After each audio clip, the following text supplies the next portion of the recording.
होना चाहिए। आपको बताना है, सिर्फ कमेंट ज्यादा से ज्यादा करना है कि आपका आंसर क्या आता है क्या नहीं आता है। गलत आएगा चल जाएगा, कोई बात नहीं है, बस आपको कंटिन्यू कमेंट करके आंसर बताना है कि क्या आ जाएगा।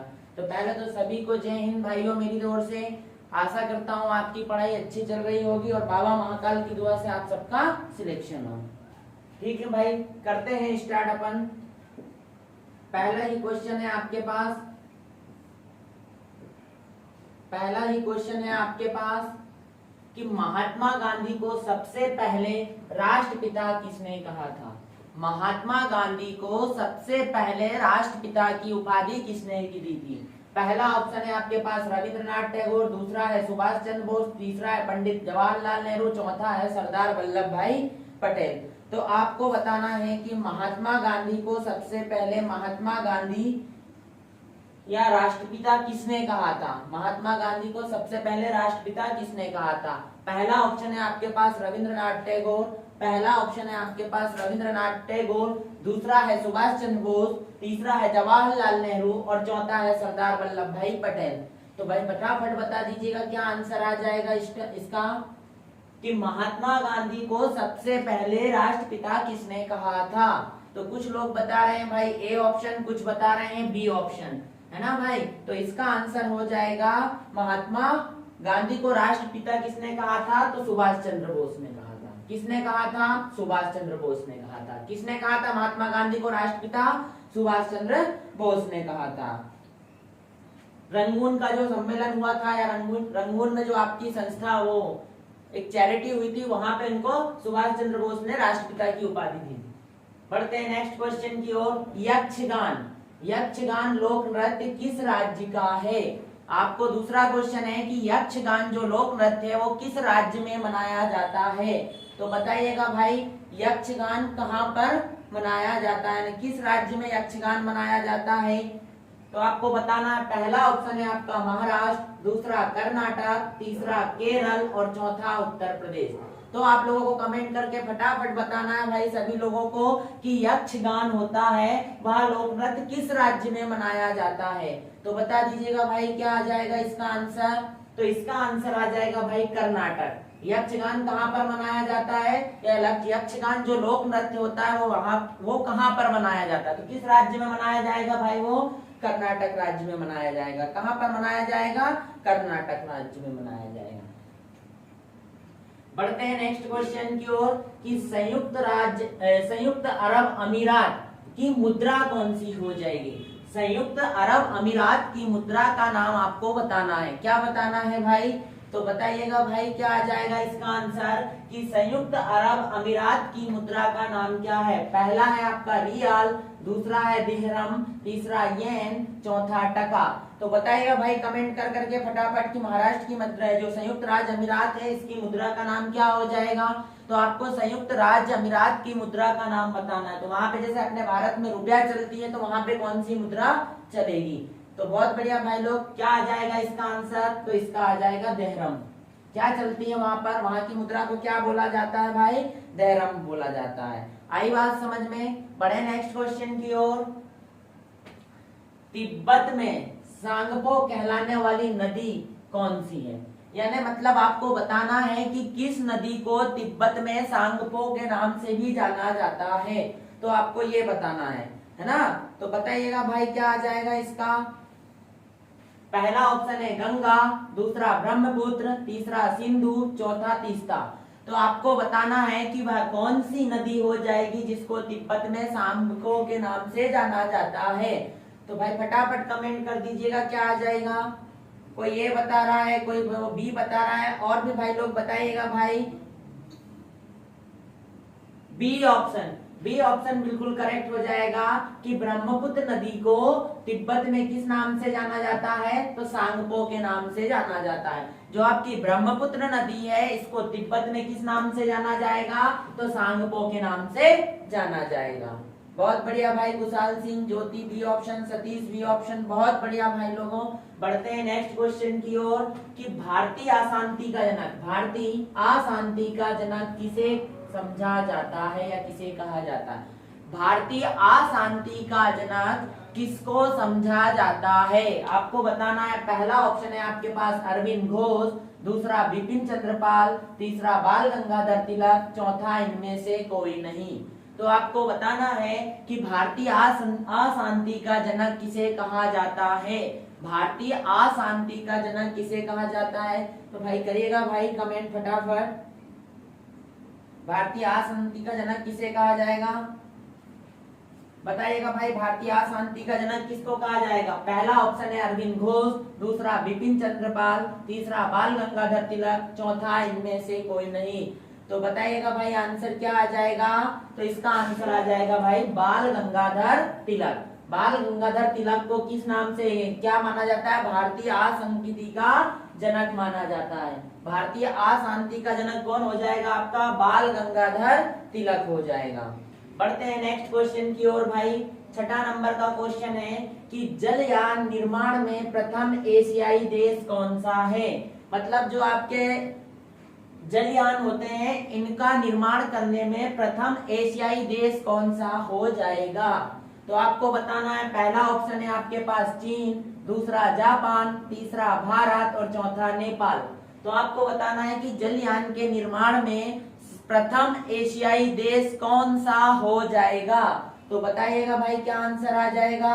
बी ऑप्शन बता रहे हैं भाई अधिकतर लोग। कौन सा आ रहा है? B option. तो ये जापान को क्या माना जाता है भाई? जलयान के निर्माण में प्रथम, जलयान के जो निर्माण होता है उसमें प्रथम एशियाई देश कौन सा हो जाएगा आपका?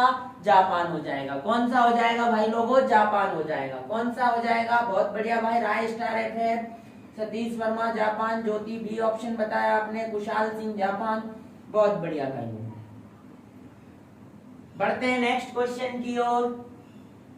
सीआरपीएफ की स्थापना कब हुई थी? जो आपका अर्धसैनिक बल होता है CRPF, central reserve police force, इसकी स्थापना कब हुई थी? तो आपको बताना है कि सीआरपीएफ की स्थापना किसको कब हुई थी? तो बताइएगा भाई केंद्रीय रिजर्व पुलिस फोर्स या केंद्रीय रिजर्व पुलिस बल, ये एक अर्धसैनिक बल होता है, इसकी स्थापना कब हुई थी? पहला ऑप्शन है 1939, दूसरा 1965, तीसरा 1948, चौथा इनमें से कोई नहीं। तो बताइएगा भाई कब हुई थी? बताइएगा फटाफट कमेंट करके, बताइएगा फटाफट भाई लोग कमेंट करिए, बताइएगा कब हुई थी। आपको बताना है कि सीआरपीएफ की स्थापना कब हुई थी। तो सीआरपीएफ की स्थापना कब हुई थी? 1939 ईस्वी में हुई थी। कब हुई थी? 1939 ईस्वी में हुई थी। आई बात समझ में भाई? और इसका मुख्यालय है जो कार्यालय वो भी कहां पर है? नई दिल्ली में है। आई बात समझ में? बढ़ते हैं नेक्स्ट क्वेश्चन की ओर। अजमत अली खान, अजमत अली खान का संबंध किससे है? मतलब आपको बताना है कि जो अजमत अली खान थे वो किस यंत्र को बजाते थे? तो पहला है तबला वादक, दूसरा कयाक, तीसरा सितार वादक, चौथा सरोज। सरोज। तो बताइएगा आप भाई क्या आंसर आ जाएगा? कि वह बताना है आपको कि अजमत अली खान का संबंध किससे है। तो तबला वादक हो जाएगा, या आपका गायक हो जाएगा, या आपका सितार वादक हो जाएगा, या सरोद हो जाएगा। तो बताइएगा भाई क्या आंसर आ जाएगा इसका? अजमत अली खान एक प्रसिद्ध क्या थे? सरोद वादक थे। क्या बजाते थे भाई लोग? सरोज बजाते थे। आई बात समझ में? बढ़ते हैं नेक्स्ट क्वेश्चन की ओर। बहुत बढ़िया भाई लोगों, अच्छा जा रहा है। सरोद आ जाएगा, ठीक है। ट्रेन टू पाकिस्तान, ये पुस्तक का नाम है ट्रेन टू पाकिस्तान। पुस्तक किसके द्वारा लिखी गई थी या इसके लेखक कौन हो जाएंगे? तो आपको बताना है भाई कि जो ट्रेन टू पाकिस्तान नाम की एक पुस्तक लिखी गई थी वो किसके द्वारा लिखी गई थी? पहला विक्रम सेठ, दूसरा खुशवंत सिंह, तीसरा विष्णु शर्मा, चौथा मेगास्थनीज। तो बता दीजिएगा भाई क्या आ जाएगा इसका? जय हिंद भाई सभी लोगों को। आंसर बताइएगा आप लोग, फटाफट कमेंट करिएगा कि ट्रेन टू पाकिस्तान पुस्तक के लेखक कौन है। तो पहला ऑप्शन है आपके पास विक्रम सेठ, दूसरा है आपके पास खुशवंत सिंह, तीसरा है विष्णु शर्मा और चौथा है मेगास्थनीज। तो बता दीजिएगा भाई क्या आ जाएगा इसका आंसर? तो इसका आंसर आ जाएगा भाई बी ऑप्शन, यानी खुशवंत सिंह। यानी ट्रेन टू पाकिस्तान किसने लिखी थी? तो खुशवंत सिंह ने लिखी थी। किसने लिखी थी भाई? खुशवंत सिंह ने लिखी थी। बढ़ते हैं नेक्स्ट क्वेश्चन की ओर। किसकी विफलता के बाद स्वराज पार्टी बनाई गई थी? यानी किसकी, कौन सा आंदोलन था इसमें, उसकी विफलता के बाद आपकी स्वराज पार्टी बनाई गई थी? तो बताइएगा भाई कौन सा आ जाएगा इसमें कि किसकी विफलता के बाद स्वराज पार्टी बनाई गई थी? पहला ऑप्शन है आपका असहयोग आंदोलन, दूसरा सविनय अवज्ञा आंदोलन, तीसरा है भारत छोड़ो आंदोलन, चौथा है चंपारण सत्याग्रह। तो बताइएगा भाई क्या आंसर आ जाएगा?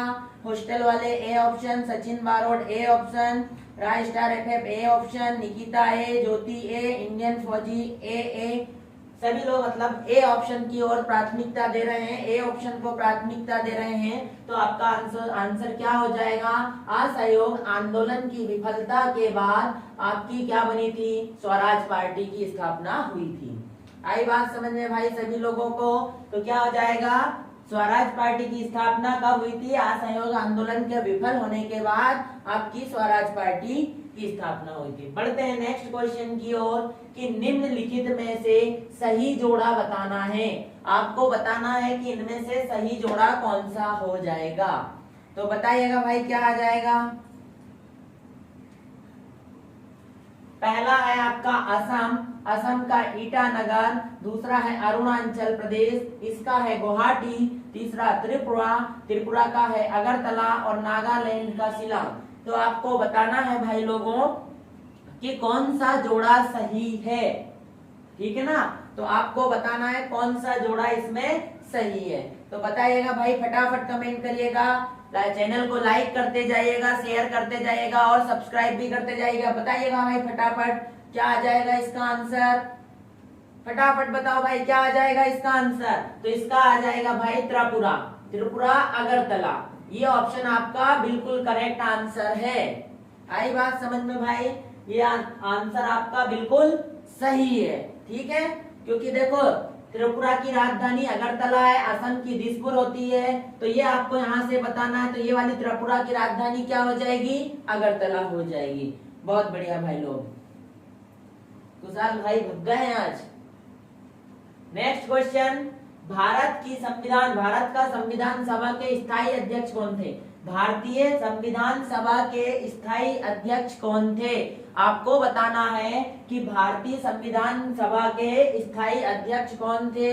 पहला ऑप्शन है आपका B.R. अम्बेडकर, दूसरा डॉक्टर राजेंद्र प्रसाद, तीसरा है डॉक्टर B.N. राव, चौथा इनमें से कोई नहीं। तो आपको बताना है भाई, भारतीय संविधान सभा के स्थायी अध्यक्ष पूछा है। क्या पूछा है? स्थायी अध्यक्ष पूछा है।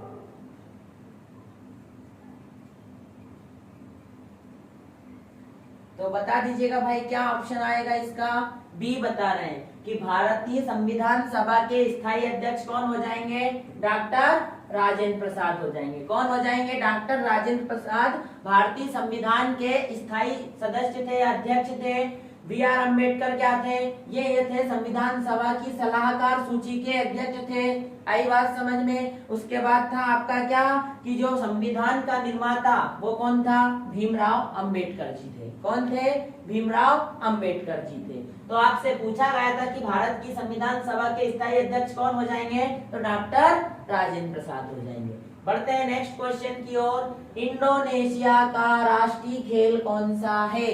आप लोगों को बताना है कमेंट करके भाई कि इंडोनेशिया का राष्ट्रीय खेल कौन सा है। पहला है आपका बैडमिंटन, दूसरा वॉलीबॉल, तीसरा कबड्डी, चौथा बेसबॉल। तो बताइएगा भाई कि इंडोनेशिया का राष्ट्रीय खेल क्या हो जाएगा आपका?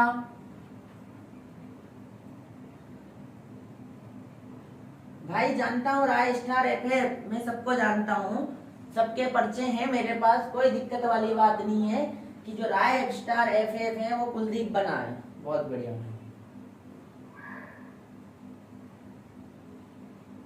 ए ऑप्शन आ रहा है कि इंडोनेशिया का राष्ट्रीय खेल क्या हो जाएगा? तो इंडोनेशिया का राष्ट्रीय खेल हो जाएगा आपका बैडमिंटन। इंडोनेशिया का राष्ट्रीय खेल क्या हो जाएगा? बैडमिंटन हो जाएगा। क्या हो जाएगा इंडोनेशिया का राष्ट्रीय खेल? तो बैडमिंटन हो जाएगा। क्या हो जाएगा भाई इंडोनेशिया का राष्ट्रीय खेल? बैडमिंटन हो जाएगा। भाई दबा के चैनल को शेयर करो, लाइक करो, कमेंट करो, है ना भाई। तो इंडोनेशिया का राष्ट्रीय खेल क्या हो जाएगा आपका बैडमिंटन, और इंडोनेशिया की राजधानी क्या होती है जकार्ता होती है। क्या होती है इंडोनेशिया की राजधानी जकार्ता होती है। बढ़े नेक्स्ट क्वेश्चन की ओर। जहांगीर कब शासक बना था? आपको बताना है कि जहांगीर था जो किस वर्ष आपके शासक बने थे। तो पहला ऑप्शन है आपका 1556, दूसरा 1695, तीसरा 1827, चौथा है 1530। तो आपको बताना है कब बने थे।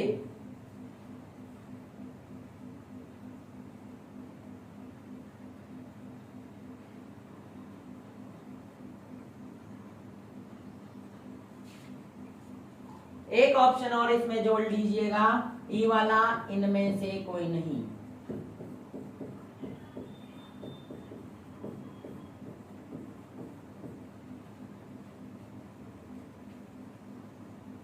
हाँ भाई, एक ऑप्शन और जोड़ लीजिएगा कि जहांगीर शासक कब बना था। तो जहांगीर बना था भाई लोग 1605 से तो 1627, ऐसा कुछ बना था। कहां तक बने थे? 1605 से 1627 तक ये शासक बने थे। और इन्होंने क्या लगवाई थी? न्याय की जंजीर बनवाई थी। क्या बनवाई थी? न्याय की जंजीर बनवाई थी। तो न्याय की जंजीर से भी पूछा जाता है कि न्याय की जंजीर किस शासक के द्वारा लगवाई गई थी? तो जहांगीर के द्वारा लगवाई गई थी। इनका शासनकाल 1605 से 1627 ईस्वी तक रहेगा। आई बात समझ में भाई लोगों। बढ़ते हैं नेक्स्ट क्वेश्चन की ओर कि फ्रांस की राजधानी पेरिस किस नदी के किनारे स्थित है। आपको बताना है कि जो फ्रांस की राजधानी है पेरिस, वह किस नदी के किनारे स्थित है। फ्रांस की राजधानी पेरिस किस नदी के किनारे स्थित है। आपको बताना है कि फ्रांस की राजधानी जो पेरिस है वह किस नदी के किनारे स्थित है। बताइएगा भाई, फ्रांस की राजधानी पेरिस किस नदी के किनारे स्थित है।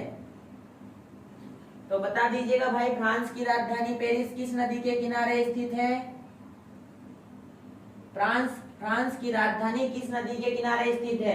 तो ये आ जाएगा आपका पहला ऑप्शन है डेन्यूब, दूसरा नील, तीसरा हडसन नदी और चौथा है सीन नदी। तो ये किस नदी के किनारे स्थित है? तो यह सीन नदी के किनारे स्थित है। जो पेरिस की राजधानी है, फ्रांस की राजधानी है पेरिस, वह किस नदी के किनारे स्थित है? तो वह सीन नदी के किनारे स्थित है। आई बात समझ में भाई। बढ़ते हैं नेक्स्ट क्वेश्चन की ओर कि निम्न में से नोबल गैस किसे कहा जाता है। निम्न में से नोबल गैस किसे कहा जाता है। पहला ऑप्शन है आपका नाइट्रोजन, दूसरा हाइड्रोजन, तीसरा आर्गन, चौथा कार्बन डाइऑक्साइड। तो आपको बताना है कि इन चारों गैसों में से नोबल गैस कौन सी है। तो बताइएगा भाई, इन चारों में से नोबल गैस कौन सी हो जाएगी।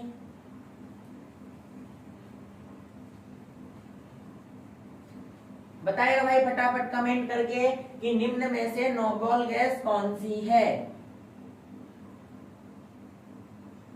निम्न में से नोबल गैस कौन सी है।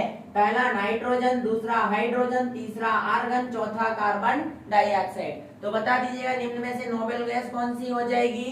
तो नोबल गैस हो जाएगी आपकी आर्गन। और नोबल गैस यानी निष्क्रिय गैस बोला जाता है। कितनी होती है? 6 होती है। कितनी होती है निष्क्रिय गैस की संख्या? 6 होती है। और निष्क्रिय इनमें से कौन सी है? आर्गन है। बढ़ते हैं नेक्स्ट क्वेश्चन की ओर कि लोहे पर जंग लगना एक किसका उदाहरण है। लोहे पर जंग लगना किसका उदाहरण है। जय हिंद भाई, जय हिंद। लोहे पर जंग लगना किसका उदाहरण है। नरेंद्र गोमे, है ना। आप बताइएगा भाई लोगों कि लोहे पर जंग लगना किसका उदाहरण है। पहला है भौतिक परिवर्तन, दूसरा रासायनिक परिवर्तन, तीसरा दोनों, चौथा इनमें से कोई नहीं, है ना। तो लोहे पे जंग लगना किसका उदाहरण हो जाएगा भाई, बताइएगा फटाफट। पहला ऑप्शन है भौतिक परिवर्तन, दूसरा रासायनिक परिवर्तन, तीसरा दोनों, चौथा इनमें से कोई नहीं। तो बता दीजिएगा भाई, फटाफट बता दीजिए क्या हो जाएगा। लोहे पर जंग लगना एक रासायनिक परिवर्तन होता है। लोहे पर जंग लगना कैसा परिवर्तन होता है? रासायनिक परिवर्तन होता है। तो हमेशा क्वेश्चन पूछा जाता है, बहुत बार पूछा भी गया है आप लोगों से कि लोहे पर जंग लगना किसका उदाहरण है। तो ये किसका उदाहरण है? रासायनिक परिवर्तन का उदाहरण है। बढ़ते हैं नेक्स्ट क्वेश्चन की ओर भाई लोगों कि मदिरापान से शरीर का कौन सा अंग प्रभावित होता है? जो आप शराब का सेवन करते हैं या धूम्रपान करते हैं तो इससे शरीर का कौन सा अंग प्रभावित हो जाएगा वो बताना है। पहला आपका यकृत, दूसरा फेफड़े, तीसरा गुर्दे, चौथा उपयुक्त सभी। आई बात समझ में भाई? तो बताइएगा कि मदिरापान से शरीर का कौन सा अंग प्रभावित होता है? मदिरापान से शरीर का कौन सा अंग प्रभावित होता है? फटाफट बताइएगा भाई कि मदिरापान से शरीर का कौन सा अंग प्रभावित होता है। सबकी कमेंट देख रहा हूं मैं, फटाफट बताइएगा भाई। और जो नहीं जुड़े हैं मैं ग्रुप में भी डाल चुका हूं मैसेज की 6:15 पर आपकी रोज लाइव क्लास रहती है जिसमें प्रैक्टिस सेट कराया जाता है, मैथ्स, रीजनिंग, जीके और जीएस। फिर भी लोग बाग नहीं जुड़ रहे हैं तो भाई देख लीजिएगा आप कौन सा आ जाएगा, फटाफट बताइएगा। और जुड़े ज्यादा से ज्यादा भाई, 15 दिन बचे हुए हैं, है ना? तो क्या आंसर आ जाएगा इसका भाई कि धूम्रपान से शरीर का कौन सा अंग प्रभावित होता है? बहुत बढ़िया बेटा निकिता, डी ऑप्शन आ रहा है आपका। राय स्टार एफ ए आ रहा है, सचिन बारो डी, एमआर आर्मी लेवल। तो भाई देखो यकृत प्रभावित होता है। मदिरापान से शरीर का कौन सा अंग प्रभावित होता है? तो यकृत प्रभावित होता है। यकृत या लीवर खराब हो जाता है अत्यधिक मदिरापान के सेवन से। आई बात समझ में भाई?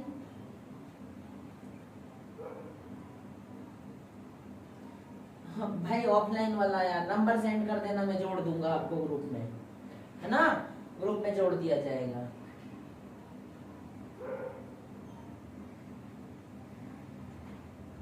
अच्छा अच्छा, ऐसी बात है। ऊपर का वाला बाद में आपकी कमेंट आई, कोई बात नहीं।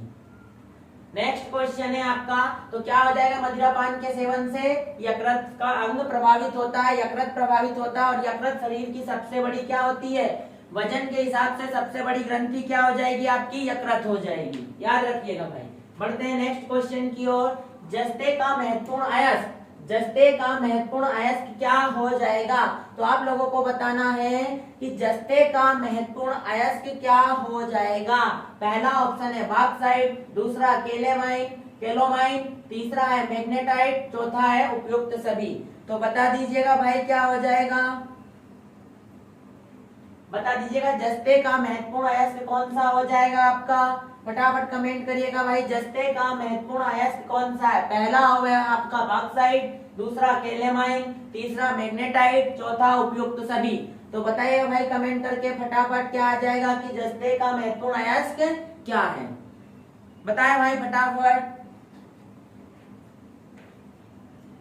बताएं भाई फटाफट क्या ऑप्शन आ जाएगा कि जस्ते का महत्वपूर्ण अयस्क क्या हो जाएगा? आप लोगों को बताना है कि जस्ते का महत्वपूर्ण अयस्क क्या हो जाएगा। तो जस्ते का महत्वपूर्ण अयस्क केलेमाइन हो जाएगा। क्या हो जाएगा भाई?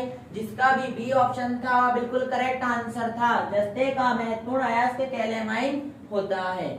बढ़ते हैं नेक्स्ट क्वेश्चन की ओर भाई लोगों कि आधुनिक रेफ्रिजरेटर में प्रयोग की जाने वाली गैस कौन सी है? रेफ्रिजरेटर मतलब फ्रिज होता है। तो आधुनिक आज के जमाने में जो रेफ्रिजरेटर या फ्रिज है उनमें किस प्रकार की गैस का प्रयोग किया जाता है? पहला ऑप्शन है मीथेन, दूसरा फ्रीऑन, तीसरा कार्बन डाइऑक्साइड, चौथा N2। तो बताइएगा भाई क्या आ जाएगा आंसर आपका? बताइएगा फटाफट कि आधुनिक रेफ्रिजरेटर में किस गैस का प्रयोग किया जाता है? तो बताइएगा भाई आधुनिक रेफ्रिजरेटर में किस गैस का प्रयोग किया जाता है? तो पहला ऑप्शन है आपका मीथेन, दूसरा फ्रीऑन, तीसरा कार्बन डाइऑक्साइड और चौथा है आपका N2। तो बताइएगा भाई फटाफट कौन सी गैस का प्रयोग करेंगे? B option. तो क्या आ जाएगा इसमें भाई आप लोगों का? फ्रीऑन गैस का। ठीक है भाई, पहले अमोनिया का होता था, अब ये फ्रीऑन का होता है। आई बात समझ में भाई लोगों? बढ़ते हैं नेक्स्ट क्वेश्चन की ओर कि कमरे में रखे रेफ्रिजरेटर का दरवाजा खोल दिया जाता है तो कमरे का तापमान क्या हो जाएगा? पहला ऑप्शन है बढ़ जाएगा, दूसरा घट जाएगा, तीसरा समान रहेगा, चौथा इनमें से कोई नहीं। अगर आप फ्रिज का, एक कमरे में आपके फ्रिज रखा हुआ है, अगर उस फ्रिज का गेट खोल देंगे तो कमरे का तापमान पर क्या असर पड़ेगा? बढ़ेगा, घटेगा, समान रहेगा या इनमें से कोई नहीं? तो बताइएगा भाई क्या हो जाएगा?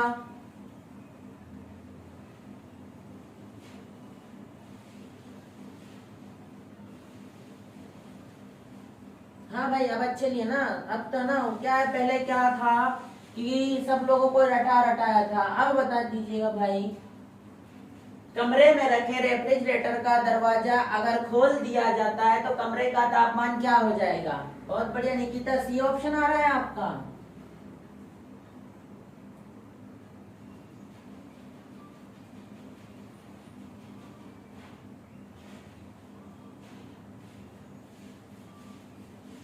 क्वेश्चन है कि कमरे में रखे रेफ्रिजरेटर का दरवाजा खोल दिया जाता है तो कमरे का तापमान क्या बढ़ेगा? मैं बताया हूं आपको कि अगर एक कमरे में फ्रिज रखा हुआ है, अगर उसका गेट खोल दिया जाए तो कमरे का तापमान क्या हो जाएगा? बढ़ जाएगा भाई लोग, क्या हो जाएगा? बढ़ जाएगा। आई बात समझ में? ठीक है भाई, देखते हैं। थोड़ी देर का नहीं बोला है बेटा, उसमें बोला गया है कि अगर फ्रिज रखा हुआ है, आप रख के चले गए तो उसमें एक मोटर चलती है जो कि क्या वो होगी, तो वो क्या करेगी? वो गैस निकलेगी, उससे कमरे का तापमान क्या हो जाएगा? बढ़ जाएगा। आपने देखा होगा ना, पंखा नहीं चलाते हैं, घर बाहर से आते हैं तो गर्मी लगती है, ऐसे ही उसका सिस्टम होता है। अब एकदम से आप ठंडे तो हो नहीं जाओगे, धीरे धीरे ही होगे ना, तो धीरे धीरे ही बढ़ेगा। बढ़ते हैं नेक्स्ट क्वेश्चन की ओर कि ओम का नियम क्या है? ओम का नियम क्या है? तो बताइएगा भाई, ओम का नियम क्या है? पहला है I बराबर वी आर, दूसरा है V बराबर आई आर, तीसरा है E बराबर MC स्क्वायर, चौथा है इनमें से कोई नहीं। तो बता दीजिएगा भाई, ओम का नियम क्या होता है? फटाफट बताइए भाई, ओम का नियम क्या हो जाएगा? I बराबर वी आर, V बराबर आई आर, E बराबर MC स्क्वायर, या इनमें से कोई नहीं। तो बता दीजिएगा भाई, ओम का नियम क्या हो जाएगा?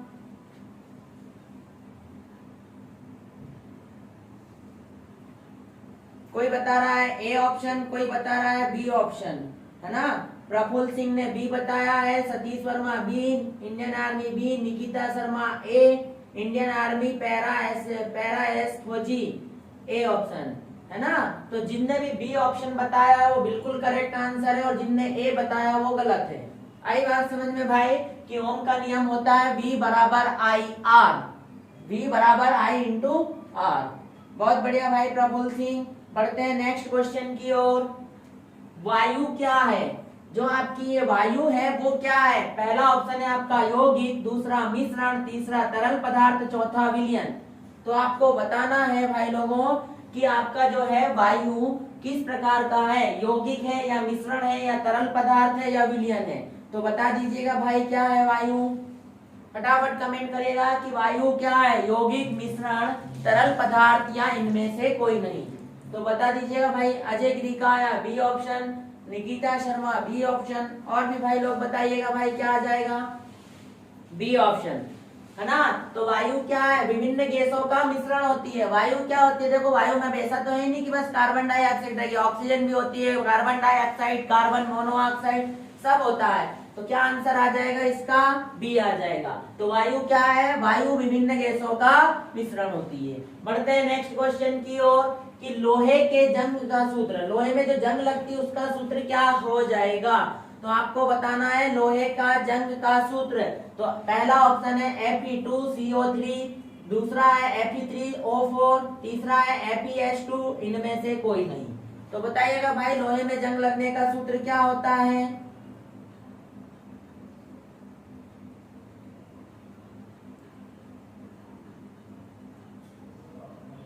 बताइएगा भाई फटाफट कि लोहे में जंग लगने का सूत्र क्या है?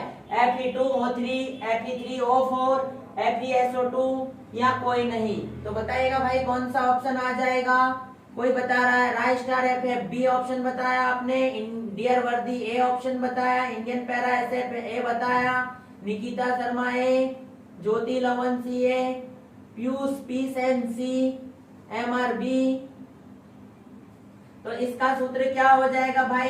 Fe2O3 ऑक्सीजन के साथ क्रिया करता है लोहा और वह जंग के रूप में परिवर्तित हो जाता है। तो क्या आ जाएगा इसका? Fe2O3। ठीक है भाई। बढ़ते हैं नेक्स्ट क्वेश्चन की ओर कि कोयले की खानों में प्रायः विस्फोट करने वाली गैस कौन सी है? जो कोयले की खदान होती है उसमें विस्फोट करने वाली गैस कौन सी हो जाएगी? आपको बताना है कि कोयले की खानों में विस्फोट करने वाली गैस कौन सी हो जाएगी। पहला ऑप्शन है आपके पास H2, दूसरा है CO, तीसरा O2, चौथा CH4। तो बताइएगा भाई क्या आंसर आ जाएगा कि कोयले की खदानों में प्रायः विस्फोट करने वाली गैस कौन सी हो जाएगी। तो बता दीजिएगा भाई फटाफट कि कोयले की खानों में प्रायः विस्फोट करने वाली गैस कौन सी है। कोयले की खानों में विस्फोट करने वाली गैस कौन सी है। एक भाई का आया है D option, Indian army para SF फौजी डी, सतीश वर्मा डी। और भी बताइएगा भाई क्या आंसर आ जाएगा। पीयूष पी से एन डी, बहुत बढ़िया भाई। और बताओ इंडियन आर्मी पीएफ डी। और भी भाई लोग बताओ क्या सो तो नहीं गए, नींद लग गई हो क्या, मोबाइल रख दिया हो चलाना भूल के और नींद आ गई हो, आंसर नहीं आ पा रहे हैं, कहाँ गया। मीथेन यानी CH4। क्या आ जाएगा इसका आंसर, CH4 आ जाएगा। कोयले की खदानों में क्या पाई जाए, कौन सी गैस होती है विस्फोट के लिए, CH4 होती है। धान के खेतों से कौन सी गैस निकलती है, तो CH4 मीथेन निकलती है। गोबर गैस में किसका प्रयोग होता है, CH4 यानी मीथेन का प्रयोग होता है। आई बात समझ में, आई भाई लोगों समझ में क्या आ जाएगा, CH4 आ जाएगा। पढ़ते हैं नेक्स्ट क्वेश्चन की ओर कि गोली चलाने के बाद बंदूक के पीछे की ओर धक्का मारना कौन से नियम का उदाहरण है। जब अपन गोली चलाते हैं तो जैसी गोली चलती है तो बंदूक का पीछे की ओर धक्का मारना किस नियम का उदाहरण है, अनुसार है। तो पहला है न्यूटन की गति का प्रथम नियम, न्यूटन की गति का दूसरा नियम, तीसरा है न्यूटन की गति का तीसरा नियम, चौथा है ओम का नियम। तो बताओ भाई कौन सा लगता है इसमें कि जब बंदूक की गोली के बाद बंदूक को पीछे की ओर जब चलाते हैं अपन तो बंदूक का पीछे की ओर धक्का मारना किस नियम का उदाहरण है। तो बता दीजिएगा भाई किस नियम का उदाहरण है। तो ये है भाई गति के तृतीय नियम का उदाहरण है। किसका है, गति के तृतीय नियम का उदाहरण। क्रिया के प्रति विपरीत प्रतिक्रिया का नियम गति के तृतीय नियम का उदाहरण है। आई बात समझ में भाई लोगों। तो कौन सा नियम हो जाएगा, तीसरा नियम हो जाएगा। बढ़ते हैं नेक्स्ट क्वेश्चन की ओर कि निम्न में से डॉपलर इफेक्ट से संबंधित कौन सा है। डॉपलर प्रभाव, इफेक्ट मतलब डॉपलर प्रभाव लिख लेना आप जो भी है। डॉपलर प्रभाव का संबंध किससे है, पहला ध्वनि, दूसरा प्रकाश, तीसरा चुंबकत्व, चौथा इनमें से कोई नहीं। तो बताइएगा भाई डॉपलर प्रभाव का संबंध आपका किससे हो जाएगा। निम्न में से डॉपलर इफेक्ट का संबंध किससे है। पहला ऑप्शन है आपका ध्वनि, दूसरा प्रकाश, तीसरा चुंबकत्व, चौथा इनमें से कोई नहीं। तो बताइएगा भाई डॉपलर प्रभाव का संबंध किससे होता है, फटाफट कमेंट करिएगा। डॉपलर प्रभाव का संबंध किससे हो जाएगा, फटाफट last comment. Indian para SF C बता रहे हैं आप लोग, सी बता रहे हैं कि निम्न में से डॉपलर प्रभाव का संबंध किससे हो जाएगा। वाह भट्टा, ज्योति लवंशी सी, सतीश वर्मा भी सी, निकिता सी, पैरा एसएफ फौजी सी, सब लोग भेड़ चाल चल गए। अरे डॉपलर प्रभाव ध्वनि से संबंधित रखता है भाई। डॉपलर प्रभाव किससे संबंध रखेगा, ध्वनि से रखेगा। किससे रखेगा, डॉपलर प्रभाव का संबंध होता है ध्वनि से। किससे, ध्वनि से। चुंबकत्व तो नहीं आएगा भाई। डॉपलर प्रभाव इफेक्ट का मतलब मैं लिख चुका हूँ, हिंदी में प्रभाव होता है। तो निम्न में से डॉपलर प्रभाव का संबंध किससे हो जाएगा, तो ध्वनि से हो जाएगा। किससे हो जाएगा, सब सी बता रहे हैं। आई बात समझ में, डॉपलर प्रभाव का संबंध किससे हो जाएगा, ध्वनि से हो जाएगा। बढ़ते हैं नेक्स्ट क्वेश्चन की ओर कि निम्न में से संक्रामक रोग कौन सा है। आपको बताना है कि निम्न में से संक्रामक रोग कौन सा है। पहला एनीमिया, दूसरा कैंसर, तीसरा रेबीज, चौथा कोई नहीं। आपको बताना है कि निम्न में से संक्रामक रोग कौन सा है।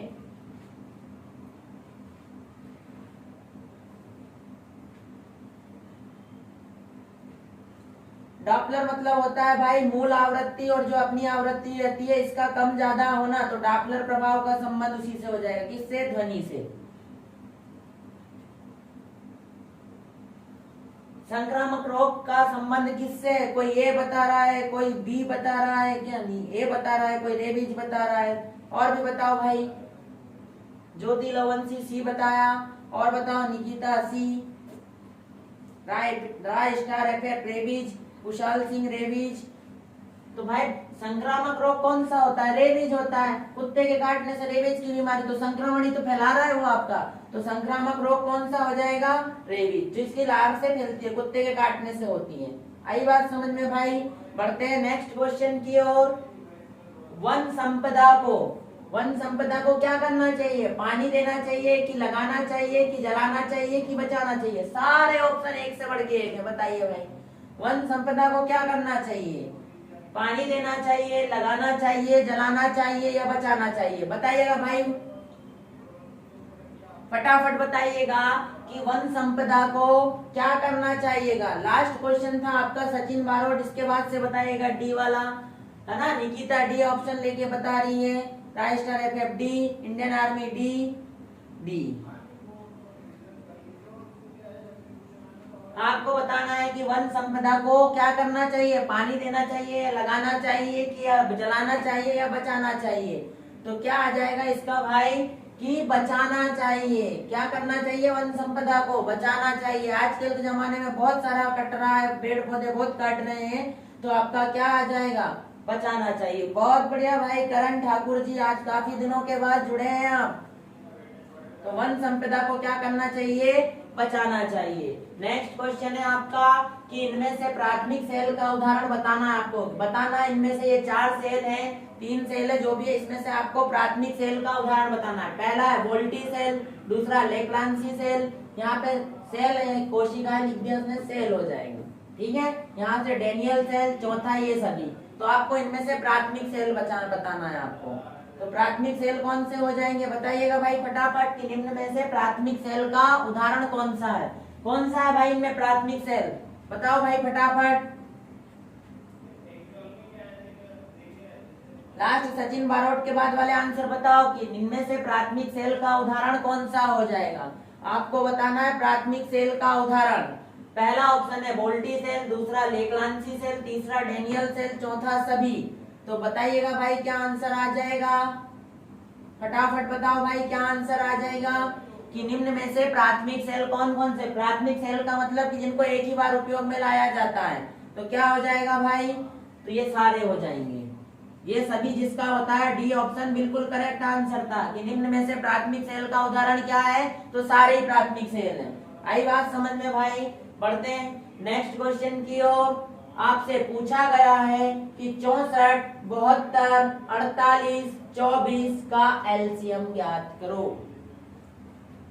अब बताना भाई फटाफट, है ना, कि 64, 72, 48 और 24 का आपको एलसीएम ज्ञात करना है। पहला ऑप्शन है आपके पास 576, दूसरा 626, तीसरा 348, चौथा 570। तो बताइएगा भाई कि 64, 72, 48 और 24 का एलसीएम क्या हो जाएगा? फटाफट कमेंट करिएगा फास्ट। 64, 72, 24 और 48 का आपको एलसीएम बताना है। तो बताइएगा भाई फटाफट क्या आंसर आ जाएगा? निकिता शर्मा 576 बता रही है, देखते हैं बेटा, देखते हैं बताते हैं कितना आंसर आएगा। 64, 72, 48, 24 का आपको एलसीएम बताना है। क्या बताना है? एलसीएम। क्या आ जाएगा इसका? 576। देख लेते हैं भाई, करा के बताऊंगा आपको। क्या किसका बताना है आपको? तो ये लिखा मैंने, ये लाइन खींची, किस किस का बताना है? 64, 72, 48 और 24 का। ठीक है, 2 से देता हूँ। 64 का आधा कितना हो जाएगा? 2 3 6, 2 दूनी 4, 32, 72 का आधा 36, 48 का आधा 24 और 6 12 का आधा 6। फिर 2 से देता हूँ तो कितना? 16 दूनी 32, 18 दूनी 36, 12 दूनी 24 और 2 3 6। ठीक है, 3 से दे देता हूँ। 16 ऐसा का ऐसा, 3 6 18, 3 चुकू 12, 3 एकम 3। फिर 2 से दे देता हूँ। 2 8 16, 2 3 6, 2 दूनी 4। फिर 2 से दे देता हूँ। 2 चुकू 8, 3 ऐसा कैसे ही, 2 एकम 2। फिर 2 से दे देता हूँ। 2 दूनी 4। फिर 2 से दे देता हूँ 1। फिर 3 से दे देता हूँ 3 एकम 3। 3 दूनी 6, 6 दूनी 12, 12 दूनी 24, 24 दूनी 48, 48 दूनी कितना हो जाएगा? 96। 96 का गुणा 6 में कर दो भाई। 96 का गुणा 6 में करेंगे तो 6 6 36 का 6, यानी ये ऑप्शन हो नहीं सकता, ये ऑप्शन हो नहीं सकता, इन दोनों में से एक है।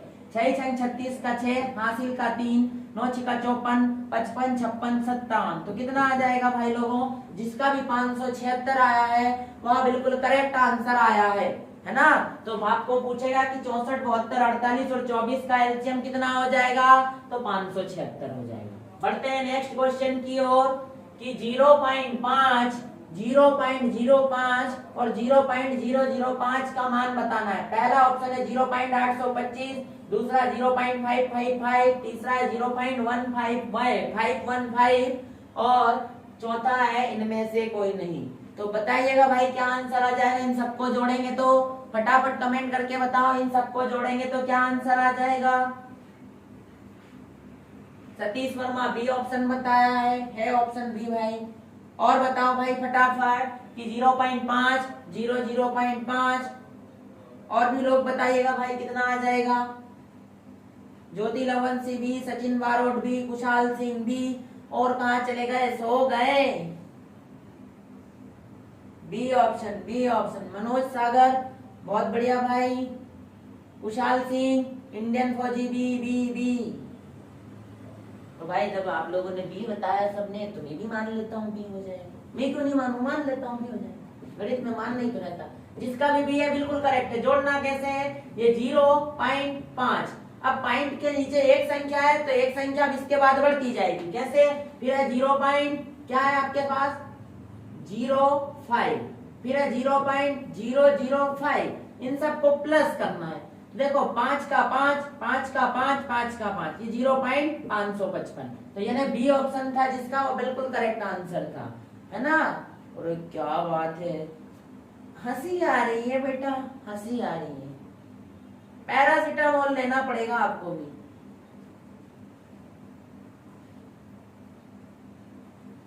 एक कार्य को 15 दिन में पूरा कर सकता है, बी उसे 30 दिनों में पूरा कर सकता है। ए और दोनों मिलकर उस काम को कितने दिनों में पूरा करेंगे। पहला ऑप्शन 5, दूसरा 10, तीसरा 15, चौथा 20।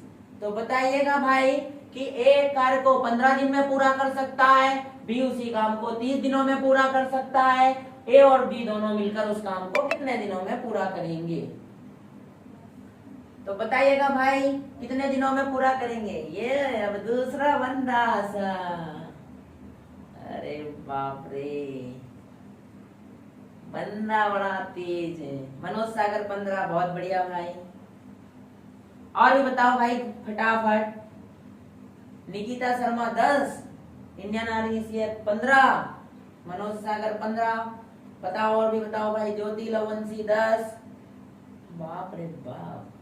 सतीश वर्मा 10, कुशाल सिंह 10, मनोज सागर 15, सतीश वर्मा। देखते हैं भाई, कोई बात नहीं, जिसका गलत आता है कोई बात नहीं, घबराना नहीं। ए किसी काम को कितने दिन में, ए करता है 15 दिन में, बी उसी काम को कितने दिन में करता है, 30 दिनों में। दोनों का एलसीएम लिया, कितना आ गया 30। 15 से भाग लगाया, 15 दूनी 30, 30 एकम 30। अब इसमें 30 से भाग लगाना है भाई, 3 से भाग लगाना, 3 एकम 3, तो 10 दिन में। क्योंकि एक दिन का काम ए का कितना है 2 और बी का कितना है 1, तो दोनों मिल जाएंगे तो कितने दिन में हो जाएगा भाई, 10 दिन में हो जाएगा। जिसका भी 10 आंसर आया था वह बिल्कुल करेक्ट आंसर था। जिसका भी 10 आंसर आया था वह बिल्कुल करेक्ट आंसर था। ठीक है भाई लोगों, बढ़ते हैं नेक्स्ट क्वेश्चन की ओर। किसका 70% 210 है। आप लोगों को बताना है। मनोज भाई देख लेना आप, है ना, इसको 10 आंसर आएगा। ठीक है भाई, कोई बात नहीं, है ना, अपन सीखेंगे, गलत हुआ सीख जाएंगे। किसका 70% 210 है। आपको बताना है कि वह कौन सा ऑप्शन है जिसका 70% 210। पहला 280, दूसरा 300, तीसरा 240, चौथा 220। तो बता दीजिएगा भाई फटाफट कमेंट करके कि किसका 70% 210 होता है ना। आने दे, रट रखा है। अरे नहीं रट रखा भाई, हो जाता है, कोई दिक्कत वाली बात नहीं है। इंसान से ही गलतियां होगी। निकिता का आ गया 300, देखते हैं 300 है क्या। ज्योति लवंसी भी, Indian army para SF B 300, Manoj Sagar 280, Karan Thakur 300, Kushal Singh 200। देखते हैं भाई, कोई बात नहीं भाई, देखते हैं किसका 70%, किसका तो एक्स का कितना 70/100 किसके बराबर है भाई, 210 के बराबर। ठीक है, ये अपना प्लस बन गया, यहाँ 1 लिख देगा। 1 0 से 1 0, 7 एकम 7, 7 के 21, 100 दिया 300। तो क्या हो जाएगी वह संख्या 300 हो जाएगी। 300 का 70% 210 होता है। आई बात समझ में भाई? 300 का 70% कितना होता है? 10 होता है। बहुत बढ़िया भाई, देखते हैं। नेक्स्ट क्वेश्चन है, यदि एक वृत्त की परिधि 550 है तो वृत्त की त्रिज्या क्या हो जाएगी? तो आपको बताना है कि वृत्त की त्रिज्या कितनी हो जाएगी। एक वृत्त की परिधि 550 है तो उस वृत्त की त्रिज्या बताना है, आर का मान आपको बताना है। पहला है 84.5, दूसरा है 87.5, तीसरा है 86.5 और चौथा है 87.3। तो बता दो मेरे लाल लालियों फटाफट कमेंट करके कि इसका आंसर क्या आ जाएगा।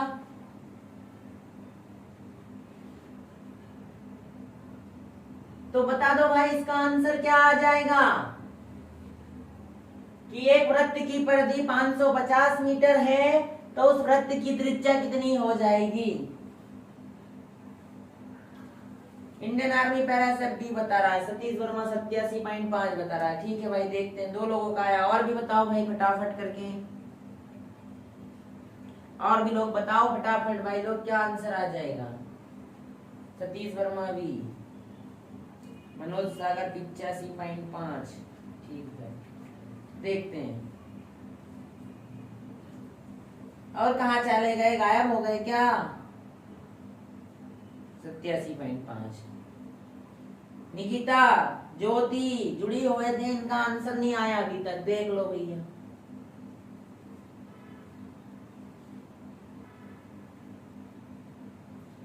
देखते हैं भाई, कोई बात नहीं, नहीं आया कोई बात नहीं। ये होता है वृत्त की परिधि। वृत्त की परिधि, परिधि बराबर क्या हो जाएगा? 2πr। तो ये परिधि का मान कितना दे रखा? 550 बराबर 2 इंटू 22/7। आर ऐसे का ऐसे यार ज्ञात करना है, ये गोला बना दिए, ये ज्ञात करना है। काटता हूं 2 से, 2 एकम 2, सुनो 2 से नहीं काटते हैं इसको अपन। यहाँ लिखा हुआ था 550, यहाँ लिखा था 2 इंटू 22। तो देखो 11 पंजे 55, ये 0, 11 दूनी 22, 2 से काटा कितनी बार? 25 बार कट गया। ठीक है, 25। अब 25 का गुणा 7 में कर दो तो कितना हो जाएगा? 25 इंटू 7, 7 पंजे 35 का 5, हासिल का 3, 7 दूनी 14 और 3 17, 175। 175 में आपको 2 से भाग लगाना है, तो 2 से भाग लगाता हूं तो 2 8 16, 1 बच गया, 2 7 14। अब देखो 87 वाला है, 84 वाला हो नहीं सकता, 86 वाला हो नहीं सकता, इन दोनों में से कोई सा एक मान होगा। तो 2 7 14, 1 बच गया, पॉइंट लग गया, 2 पंजे 10। तो जिसका भी 87.5 आया वो बिल्कुल करेक्ट आंसर था। जिसका भी कितना आया?